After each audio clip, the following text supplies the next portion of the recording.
Assalamualaikum warahmatullahi wabarakatuh. Alhamdulillahirrahmanirrahim. Wassalatu wassalamu ala asyrofil anbiya'i wal mursalin sayyidina Muhammadin wa ala alihi washabihi ajmain. Amma ba'd. Alhamdulillah kita bisa ketemu lagi ini pada mata kuliah pengantar fikih ibadah.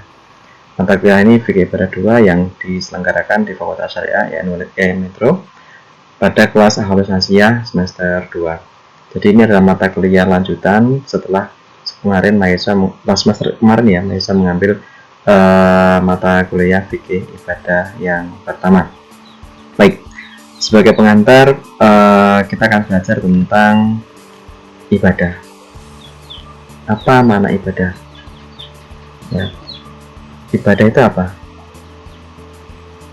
Oke, ini pertanyaan penting yang jawaban akan kita bahas pada pertemuan kali ini.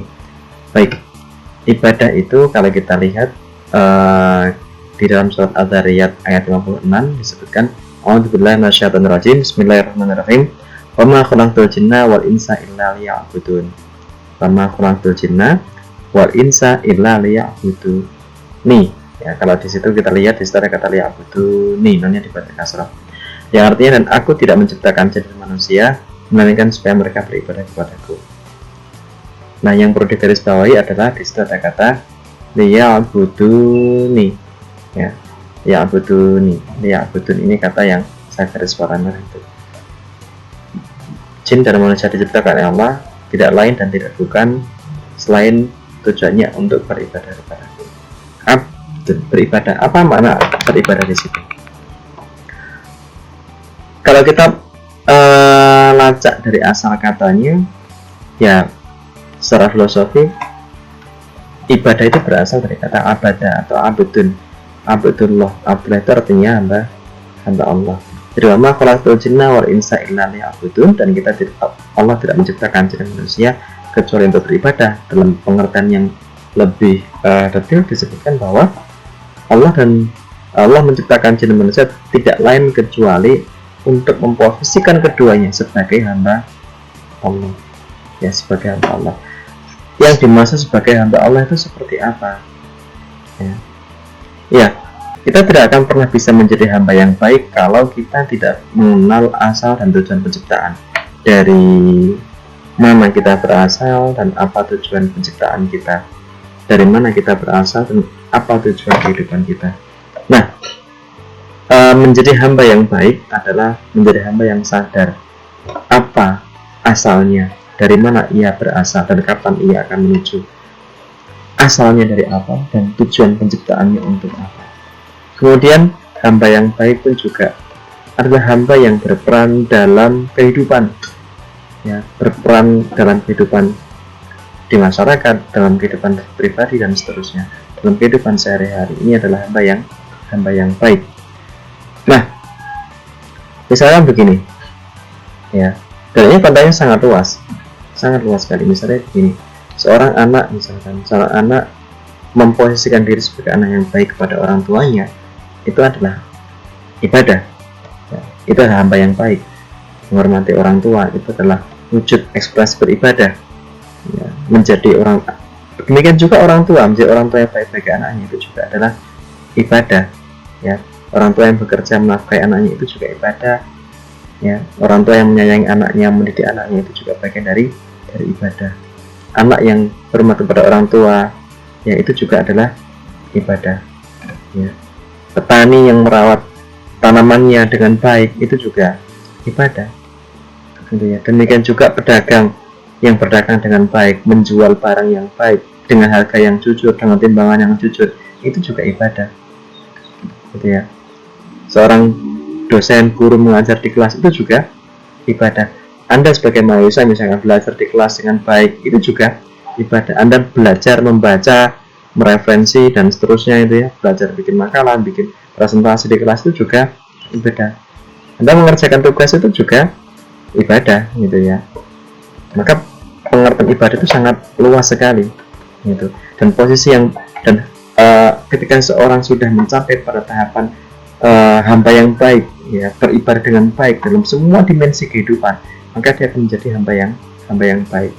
Nah, ini menarik sampai yang dikatakan oleh Kapten Aseng Kartini, ya, ini menghubungkan April, ya, dalam bukunya yang catatan suratnya itu Raden Kartini menulis, beliau adalah santri dari Kiai Haji Sorah Darat Semarang, ingin benar saya menggunakan gelar tertinggi yaitu hamba Allah. Jadi, hamba Allah itu adalah gelar yang tertinggi bagi manusia, ya, karena dia mampu memposisikan dirinya sebagai hamba yang baik, ternyata beribadah dengan baik, memposisikan diri sebagai hamba yang baik. Baik. Kemudian pembahasan selanjutnya adalah tentang pembagian ibadah. Ada banyak kajian dalam fikih tentang bagaimana membagi ibadah atau mengklasifikasikan ibadah. Setidaknya ada 3 jenis klasifikasi, dan ini adalah klasifikasi yang pertama. Yang pertama, ibadah dibagi dalam 2 bagian. Yang pertama ibadah muhdha atau ibadah murni. Yang kedua adalah ibadah ghair muhdha atau ibadah yang tidak murni. Murni seperti apa? Ini kita lihat. Ibadah muhdha atau ibadah murni adalah ibadah yang di situ hanya ada hubungan antara manusia dengan Tuhannya, hablum minallah. Hanya ada satu hubungan garis vertikal antara manusia dengan Khalik, ada antara makhluk dengan Khalik, antara manusia dengan Tuhannya, satu garis. Kemudian di situ ciri-cirinya adalah kalau ada satu ibadah yang sah untuk dilakukan sendiri, maka itu termasuk ibadah mahdhah. Misalnya begini, sholat, Anda sholat sendirian, sah tidak? Sah. Anda puasa sendirian, sah tidak? Sah. Anda haji sendirian, sah tidak? Sah. Jadi kalau ada ibadah yang sah dilakukan sendirian, maka itu disebut sebagai ibadah mahdhah. Ciri-cirinya seperti itu. Kemudian contohnya misalnya ini ya, puasa dilakukan sendirian juga sah. Sholat dilakukan sendiri juga sah. Puasa tadi hanya ada hubungan antara manusia dengan Allahnya. Allah berfirman, as-shawmu li wa ana ajzi bi. Dalam diskusi, as-shawmu li, puasa itu adalah hakku, wa ana ajzi bi, dan aku Allah yang akan memberikan pahala bagi orang yang berpuasa tersebut. Sah dilakukan sendiri. Begitu juga dengan sholat. Sholat itu ya hubungan antara manusia dengan Allah, mutlak itu aja, dan itu sah dilakukan sendirian. Jamaah lebih baik. Demikian juga haji. Haji itu adalah hubungan antara manusia dengan Allah. Ya, di situ tidak ada hubungan dengan manusia. Atau berdoa misalnya. Berdoa pun juga sama. Doa itu hanya ada hubungan antara manusia dengan Allah. Sah juga dilakukan sendiri. Baik, itu adalah pengertian yang pertama fikih ibadah mahdhah. Kemudian selanjutnya adalah ibadah ghair muhdhah atau ibadah yang tidak murni. Apa? Ibadah ghair muhdhah adalah ibadah yang disita antara manusia dengan Tuhannya, hablum minallah. Setelah itu disitu ada juga hubungan hablum minannas, ada hubungan antara manusia dengan sesamanya. Atau bahkan disitu ada hubungan hablum minal alam, ada hubungan antara manusia dengan alam semesta. Jadi bisa jadi ada disitu ada hablum minallah dengan hablum minannas, atau hablum minannas dengan hablum minal alam, atau ketiga-tiganya itu juga terkait, gitu ya. Kemudian ciri-cirinya adalah ibadah tersebut tidak sah jika dilakukan secara sendirian. Jadi ibadah ini harus diselenggarakan secara bersama-sama. Kalau dilakukan secara sendiri, ya tidak sah, gitu ya. Contohnya seperti apa? Contohnya seperti zakat. Anda bayar zakat sendirian di tengah ladang gitu. Saya mau bayar zakat gitu kan. Terus Anda sendiri yang menerimanya, itu nggak bisa, gitu ya. Menikah misalkan, menikah itu nggak bisa dilakukan secara sendirian. Harus ada calonnya, gitu ya. Nah, menikah itu juga ada hubungan hablum minallah, hubungan antara manusia dengan Tuhannya, ya. Zakat pun juga ada hubungan antara manusia dan Allah, hablum minallah. Zakat karena itu perintah Allah. Tapi zakat itu juga ada hubungan dengan sama manusia. Kenapa? Karena zakat diberikan kepada asnaf, dan itu semuanya manusia. Zakat juga hubungan manusia dengan alam semesta. Dengan apa? Dengan harta yang dia miliki. Kalau itu berupa zakat pertanian, berarti hubungan antara manusia dengan pertanian. Kalau itu perdagangan, berarti ada hubungan manusia dengan barang dagangannya. Kalau itu berupa perusahaan, zakat usaha misalnya, zakat profesi, berarti itu hubungan antara manusia dengan profesinya, gitu ya. Hablum minal alam. Contoh lain misalkan bersedekah atau memberi makan kepada siapapun, memberi makan kepada binatang peliharaan kita, kepada ayam, kepada kucing dan seterusnya, itu termasuk ibadah yang ghair muhdhah atau ibadah yang tidak murni. Maaf, ini kurangnya tidak murni. Lanjut, Kemudian pembagian yang kedua adalah para ulama ada yang membagi ibadah makul makna atau ibadah ta'abbudi dan ibadah ghairu makul makna atau ibadah yang ta'abbudi. Makul makna itu adalah ibadah yang bisa dinalar, ya, bisa dinalar sebabnya, ya. Kemudian ibadah ghairu makul makna adalah ibadah yang tidak bisa dinalar, ya. Seperti apa penjelasannya? Ya, gini. Ibadah makul makna atau ta'abbudi. Yang pertama, ibadah ini bisa dinalar, alasannya apa, tujuannya apa. Kemudian bisa dijawab dengan pertanyaan kenapa seperti itu. Selanjutnya bisa dikontekstualisasikan, ya. Selanjutnya terkadang bisa diwakilkan, dan selanjutnya lagi bisa diupayakan oleh pihak lain. Kemudian hikmah atau maqasidnya bersifat definitif. Kita ambil contoh zakat. Zakat bisa dinalar nggak? Bisa. Tujuannya apa? Tujuannya agar harta itu tidak beredar di kalangan orang-orang yang kaya saja. Tujuannya apa? Tujuannya untuk membersihkan harta yang kita miliki. Kalau itu zakat mal. Kalau zakat fitrah berarti untuk membersihkan jiwa kita, ya. Bisa dikontekstualkan, bisa. Zakat pertanian misalnya, di Mekah mereka hanya menanam kurma dan anggur. Di Arab Saudi, di Timur Tengah, ya, mereka hanya menanam kurma dan anggur, maka itu yang dizakati. Kemudian di Indonesia kita menanam kurma enggak? Yang kita tanam apa? Padi. Bisa nggak dizakati? Bisa. Dikontekstualkan bisa? Bisa. Gitu ya. Kemudian bisa nggak diwakilkan? Bisa. Anda nggak bisa bayar zakat, kemudian minta tolong kepada amil zakat, ya, atau pembayar zakat untuk membayarkannya, bisa? Bisa. Gitu ya. Bisa nggak diupayakan orang pihak lain? Bisa. Jadi misalkan ada orang yang zakat fitrah itu kan wajib, ya. Tapi kalau ada orang yang dia tidak mampu, tidak memiliki pekerjaan, nah maka walinya itu bisa mewakilkan dia untuk membayarkan zakatnya. Anak kecil misalkan, anak kecil itu dia wajib membayar zakat fitrah, tetapi dia tidak memiliki harta misalkan, yang punya harta walinya atau orang tuanya, maka orang tua bisa bertindak mewakili si anak tadi untuk membayarkan zakatnya. Jadi bisa diwakilkan, bisa diupayakan kepada pihak lain. Kemudian hikmah atau maqasidnya juga definitif, jelas, ya. Hikmah dari zakat adalah membersihkan harta tadi, membersihkan jiwa. Nah, maqasidnya pun juga sama, ya. Memberi makan kepada fakir dan miskin, itu jelas bisa dinalar. Setelah misalnya menikah itu bisa dinalar alasannya. Kenapa? Untuk memberikan ketenangan jiwa, menjaga nafsu seksualitas itu, ya. Kemudian melanjutkan keturunan dan seterusnya, itu bisa dinalar alasannya.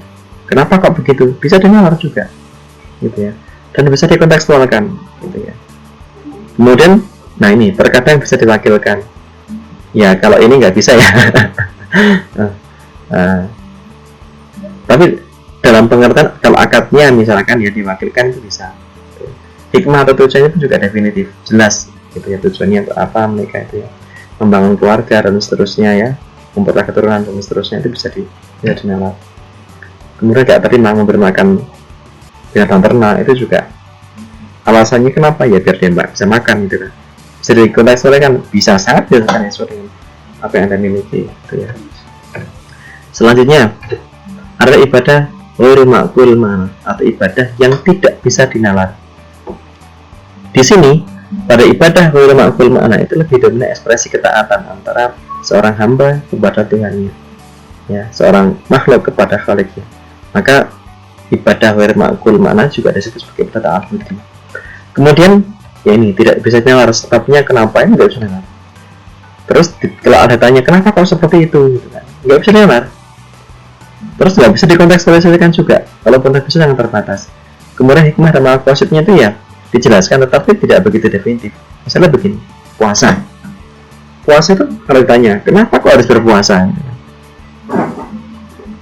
kenapa puasa itu kok mulainya pagi sampai sore, kenapa kok mulainya fajar subuh nggak siang hari misalkan, kenapa kok puasa itu pada bulan Ramadan, kenapa puasa itu kok yang dilarang adalah makan dan minum itu. Kalau misalkan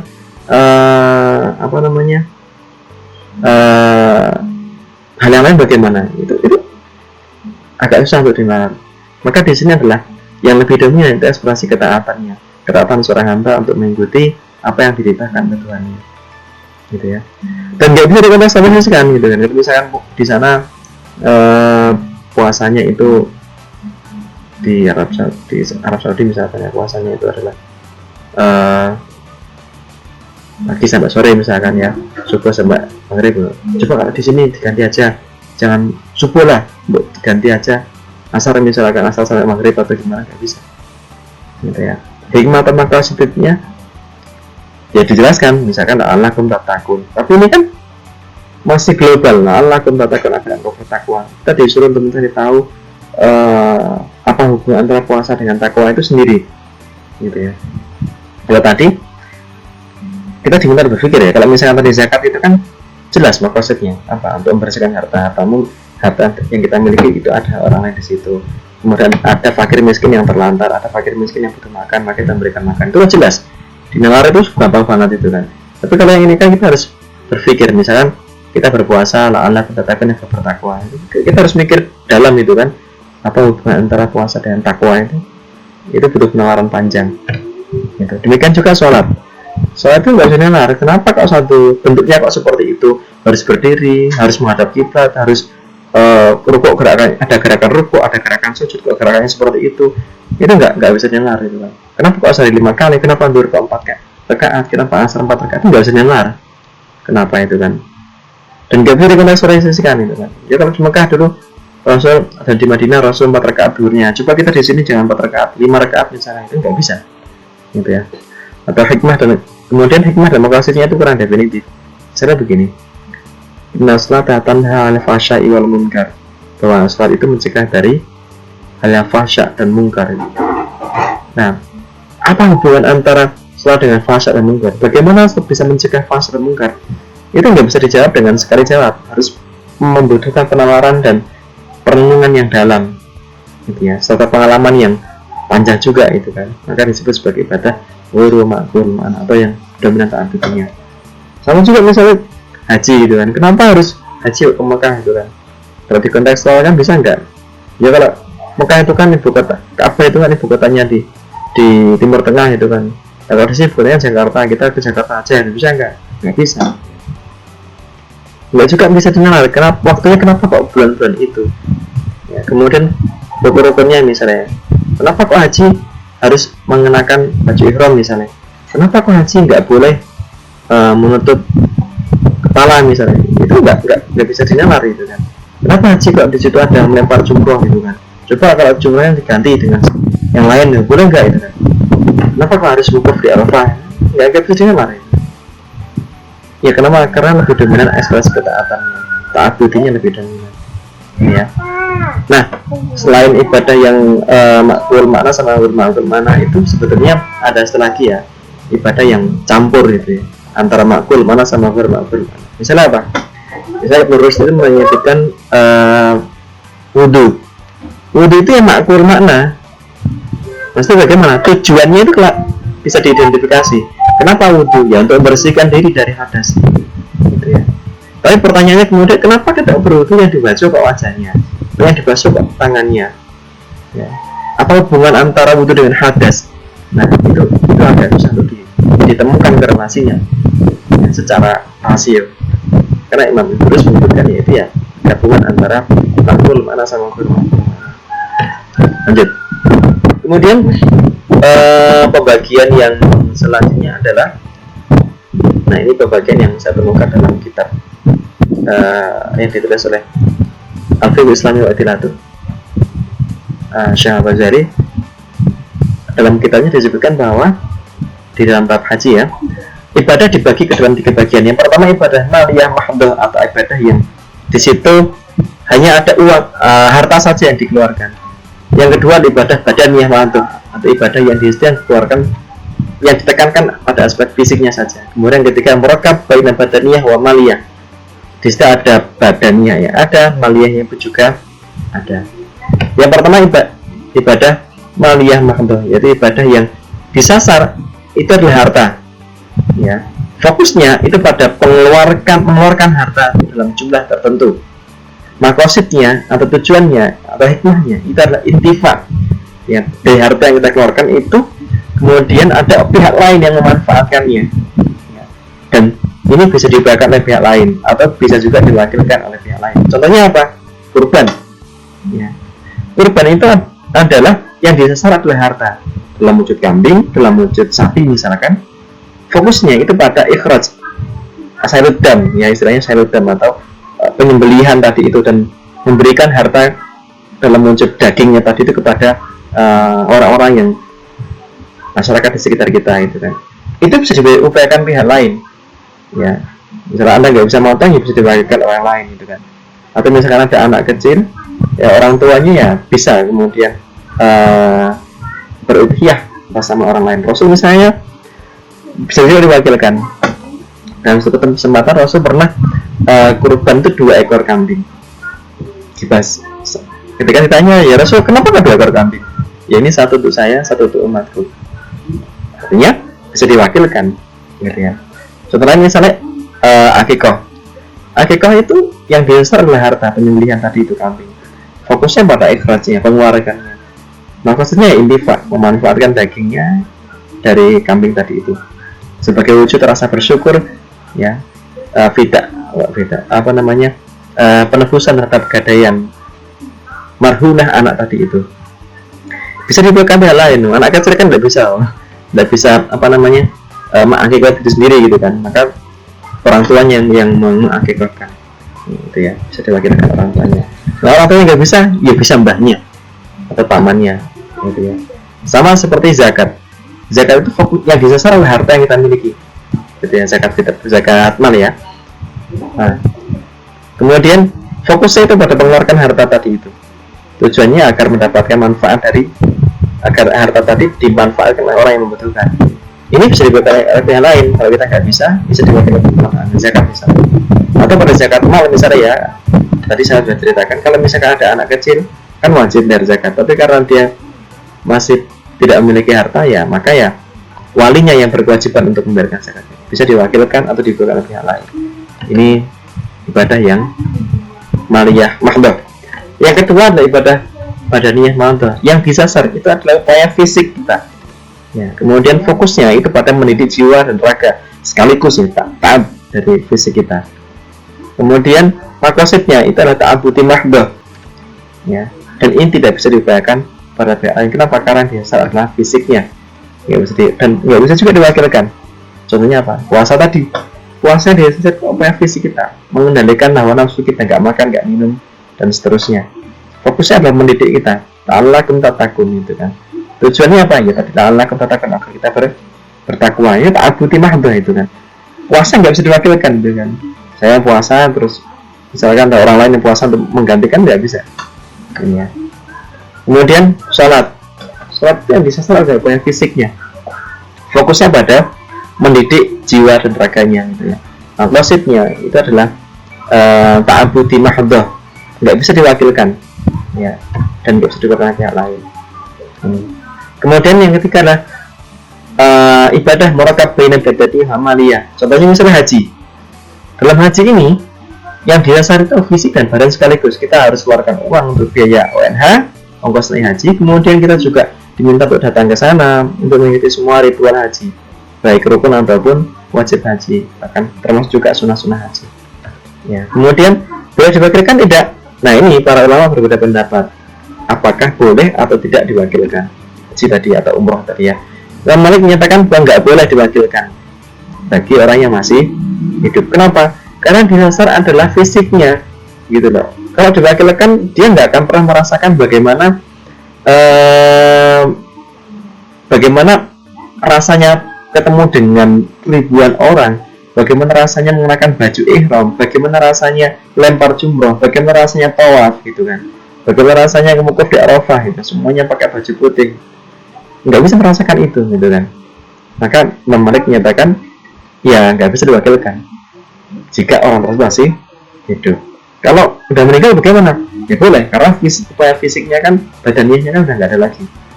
Maka bisa diwakilkan ketika orang tersebut sudah meninggal. Kalau dengan Syafi'i bagaimana? Kalau dengan Syafi'i boleh diwakilkan jika dia tidak mampu secara fisik, misalkan karena sakit menahun, gitu kan, maka boleh diwakilkan, gitu ya. Badal haji boleh, gitu kan. Atau orang tersebut sudah meninggal. ini. Jadi untuk ibadah yang murakab bain badani amaliyah bisa diwakilkan di qiraat mazhab Syafi'i. Contohnya haji tadi itu bisa diwakilkan dengan catatan ya orang tersebut tidak mampu secara fisik ya, atau sudah meninggal dunia. Oke. Baik, terima kasih yang dapat saya sampaikan. Demikian untuk mata kuliah ini. Nanti kita lanjut di diskusi tanya jawab. Bisa di mengisi komentar di bawah ya, klik komentar di bawah. Nanti bisa kita lanjutkan diskusi di situ. Jangan lupa klik subscribe untuk bisa mengikuti materi selanjutnya biar nggak kelewatan. Saya akhiri. Assalamualaikum warahmatullahi wabarakatuh.